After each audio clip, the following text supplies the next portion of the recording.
திருச்சிற்றம்பலம். தைப்பூசம் முருகனுக்கு உகந்த நாள் அப்படின்னு தெரியும். சிவபெருமானோட அம்சமான முருகப்பெருமானுக்கு ஞான வேலை வழங்கிய இந்த நாள் முருகனின் ஞானமும் வீரமும் ஒன்றாக வெளிப்பட்ட தினமாக இது விளங்குகிறது. எனவே இந்த நாள் முழுவதும் முருகனை வழிபடுவதால் தோஷங்கள் நீங்கி தீமைகள் நீங்கி வாழ்க்கையில் நன்மை பெருகும் என்பது பக்தர்களுடைய நம்பிக்கை.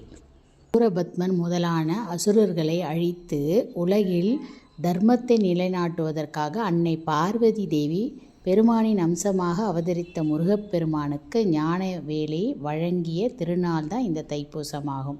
தை மாதத்தில் வரும் இந்த பூச நட்சத்திரமும் பௌர்ணமியும் சேர்ந்து இந்த தடவை வர்றது மிக சிறப்புக்குரிய நாளாக கருதப்படுகிறது. தை மாத பூச நட்சத்திரம் கிரகங்களோட சக்தி வாய்ந்த அமைப்பாக கருதப்படுகிறது. பூச நட்சத்திரம் என்பது சனியின் நட்சத்திரங்களில் ஒன்றாகும். இந்த நட்சத்திரத்தில் தான் குரு பகவான் உச்சம் அடைகிறார். அதே போல் கடகராசியில் வரும் பூச நட்சத்திரத்தில் தான் சந்திரன் ஆட்சி பெற்று அமர்கிறார். இந்த அனைத்தையும் ஒன்றினையும் ஒரு சேர விசேஷமாக தான் இந்த தை மாதத்தில் வரும் பௌர்ணமி மற்றும் பூச நட்சத்திரம் ரெண்டும் சேர்ந்து தைப்பூச திருநாளாக கொண்டாடப்படுகிறது. தை மாதத்தில் வரும் பௌர்ணமி மிகவும் சக்தி வாய்ந்த பௌர்ணமி நாட்களில் ஒன்றாகும். ஏன் அப்படின்னா தை மாதம் அன்று சந்திரன் ஆட்சி பெற்று கடகராசியில் பூச நட்சத்திரத்தில் சஞ்சரிக்கும் நாளில் தான் உலகில் உயிர்கள் தோன்றியதாக கருதப்படுகிறது. இந்த நாளுக்கு பலவிதமான சிறப்புகள் இருந்தாலும் தேவர்களின் பகல் காலத்தின் துவக்கமான உத்தராயண புண்ணிய காலத்தில் வரும் முதல் பௌர்ணமி தை பௌர்ணமி.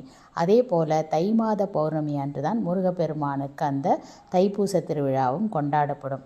ஆன்மீக ரீதியாக பார்த்தோன்னா கிரகங்களின் பெயர்ச்சி மற்றும் ஜோதிட ரீதியாக தை மாத பௌர்ணமி மற்றும் தைப்பூசம் பலவிதமான சிறப்புகளை உள்ளடக்கியிருக்கிறது.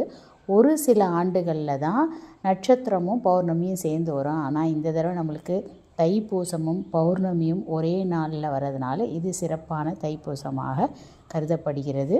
திருச்சிற்றம்பலம்.